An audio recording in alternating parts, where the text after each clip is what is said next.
By now, you've all read the activity standards that are attached to this training. These are also included within the program risk management plans. It is your responsibility to understand these, so if you have not read them with your co-leader before students arrive in country, you're already behind in your responsibilities, so make sure you take time to read these. Two specific points I want to mention about activities. First, Rustic Pathways has a form called the Prohibited Activity Addendum. This form is completed by parents during enrollment and lists the specific activities that students cannot participate in while on a program. Again, it's your responsibility to understand these and know that they exist. They're clearly listed in the student's medical form and easy for you to find. Second, I want to highlight our list of banned activities. These activities are listed specifically because they're too risky for students and they exceed our risk tolerance as an organization. You cannot offer these type of activities to students, and if you do, you become personally liable as program leaders. Because student safety is a core priority, I'm often asked by program leaders, what do I do if I notice the situation is incorrect or wrong or dangerous? I encourage program leaders to follow 3 steps. First, stop the activity or action as quickly as reasonably possible. Number 2, implement a corrective action. And number 3, ensure there's an understanding so that activity that's safe or incorrect does not happen again in the future. Let me reinforce these steps through some examples using our activity standards. When working with transportation providers, you should perform a pre-trip inspection of the vehicle and have a discussion with the driver before students board the vehicle. This should occur at the start of every day. This is not difficult and does not require you to check the engine or crawl underneath the vehicle because the drivers do this on their own. But as program leaders, you're looking for obvious signs of an unsafe vehicle or a driver that would cause alarm. When performing a pre-trip inspection, it's easiest to work with one of your co-leaders to do this. One program leader does the vehicle inspection, and the other co-leader will have a conversation with the driver. Typically, this is most effective when it's a local program leader or somebody who's fluent in the language and the culture of the country you're within. So let's start with the inspection of the vehicle. This is essential in a professional manner, but also is very useful in your personal life as well. First, we're going to start by walking around the vehicle. As you approach the vehicle, start at any location and just move around in one direction as you walk around the vehicle. When checking the exterior of the vehicle, we want to focus on 5 core components: tires, mirrors, windows, lights, and excess body damage.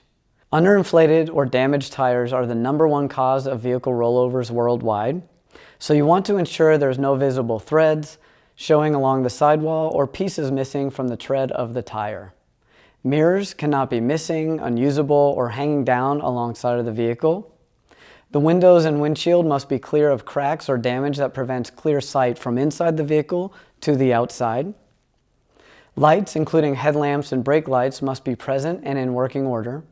And finally, no portions of the vehicle body should be missing or interfering with the proper control of the vehicle. Within the interior of the vehicle, you want to check 3 components: the seats, seat belts, where these are available, and any obstruction of the driver's area.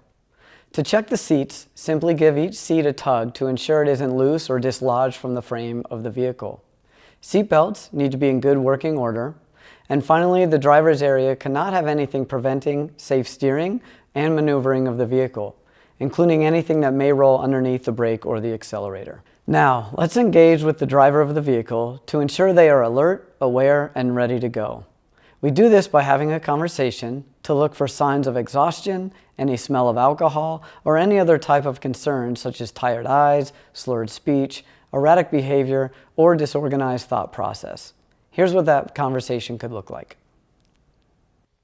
Brent, good morning. Hey Dave, good to see you, man. Good to see you. How are you holding up? I'm all right. I'm a little bit tired. My brother's wedding was last night, and I didn't really? get to bed until like 3 a.m., so I'm pretty wiped out, but I'll be all right. Don't worry about it. Gotcha. Yeah. You know, if you're feeling tired, we can delay our day today. We can work out some Nah, plans. I think I'll be all right. I'll be all right. Okay. Yeah, I talked to Kevin about the plan, so he gave me the full rundown. you know, it's just this morning. I think it'll be okay. Okay. Let me run through just so I'm on the same page as Okay. well. Have you been to the temple before? I've been a couple times. I took a couple of your groups last week, so Okay. I know how to get up there, know where the parking is, everything's good. Fantastic. And the restaurant for lunch, it's new to us. Have you been Yeah, there? I've never been there before, Okay. but I've heard of it. I put it in the GPS, so I think we Okay. should be okay. Good. I'm planning on sitting in the front with you, so if you need any help with directions or whatnot, you know, just let me know. I'll ask you. Perfect. While I have you, the kids were talking yesterday. They were pretty hot in the back. Is there a way to turn up AC, create some airflow? Yeah, unfortunately, it's just the AC's not strong enough to get all the way to the back, so people typically complain it's a little bit warm back there. Okay. Just have them open the back windows a little bit if they get hot, or tell me and I can, you know, like I can tell them the same. Okay, perfect. Well, why don't I round up the kids? Why don't you grab some coffee? Again, if you need anything or you're feeling tired, let me know. Cool. You could even maybe take a nap while we're in the temple or something. Yeah, but- that sounds great. Okay, perfect. We'll see you in a bit. Awesome. Thanks, Okay, Dave. all right. Hey, Brent, can I help you with your phone, make a call or send a text from? You're making me a little nervous. No problem. Okay. So remember, as a program leader, it's your responsibility. If you notice something that's unsafe or violates our activity standards, you need to stop that activity and implement corrective action. In this case, Brent probably would put down his phone and he may pick it up later, or he could ignore what I ask and continue onwards. I would then need to stop and pull over the vehicle.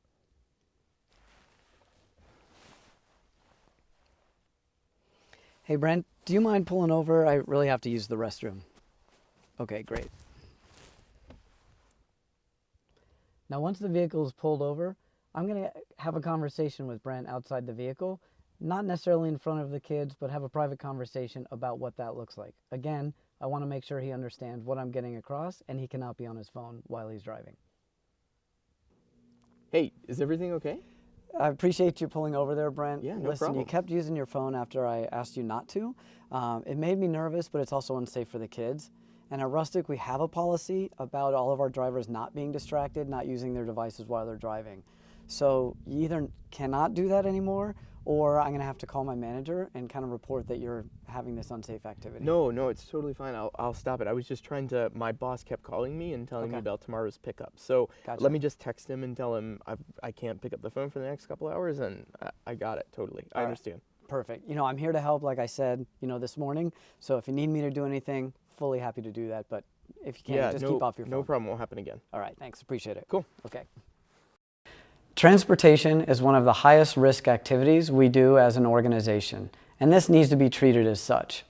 Spending some time at the start of every day to evaluate the vehicle and driver goes a long way to ensuring your safety and that of your students. Once you're on the road, pay attention to what's happening and help the driver however possible. You and the driver should be considered partners in student safety. All of our activity vendors and their guides understand they must provide a safety briefing before the start of any activity. Sometimes, however, they forget to cover topics or they just don't provide a safety briefing at all. It's the program leader's responsibility to ensure this takes place. Here's what a conversation could look like to correct missing pieces or a lack of a safety briefing at all.